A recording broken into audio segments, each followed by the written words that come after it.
Salom do'stlar, mana Pocket Fi ni hozir claim qilishni ko'rib chiqamiz. Albatta ertaga oxirgi kun. Kim claim qilmasa, albatta kuyib ketadi.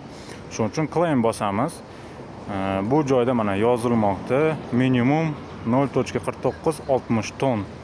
Shu adresga yuborishimiz kerak, bu bilamiz. O'sha komissiya uchun tak nusxalab oldik va shu ton hamyonimizga kiramiz va adresni qo'yamiz va summani ko'rib tak 0.4960 tak отправить bosamiz va tasdiqlaganimizdan keyin kodimizni terib yuboramiz. Tak ketdi, mana SMS ham keldi. Tak yana bir marta claimga bosaman, shu yerda ketmadi. Значит, plus minus ozgina ko'proq tashlash kerak.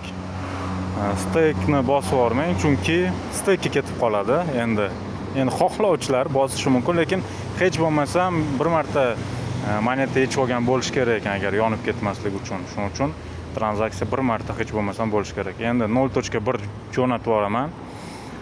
Endi yetib qolish kerak. Yana bir marta tak tasdiqladik. Tak ketdi. Endi yana qaytamiz. Tak yana claimga bosamiz. O'ylanib qoldi. Tak yana bir marta. Ovoz uchun uzr. Shu mana ketdi уже ikkinchi Pocket Fi ikkinchi botiga, yangi botiga ketdi. Срочный bo'lgani uchun yozib yuboryapman. Tak обновление qilamiz. Tak monetani birinchi botdan yechmagan eski bot. Tak Pocket Fi 2 ga o'rtadan bosib kirib ketdim. Bu yoqqa kirib ko'rishimiz mumkin. Tak chetdan setni tanlashimiz kerak. Savanada turibdi. Tonga o'tkazamiz va bu joyda o'sha tushgan boyagi tonimiz 0.33 sent ko'rsatmoqda. Bitta обновление berib yuboramiz.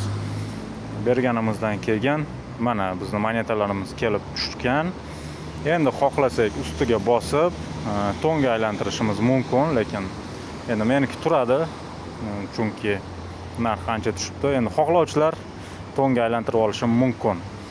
Tak, mana 100% ni bossak, shuncha bo'lar ekan. Mayli, sog' bo'lamiz. Tushunmagan joy va savollar bo'lsa, albatta not kurukda beramiz.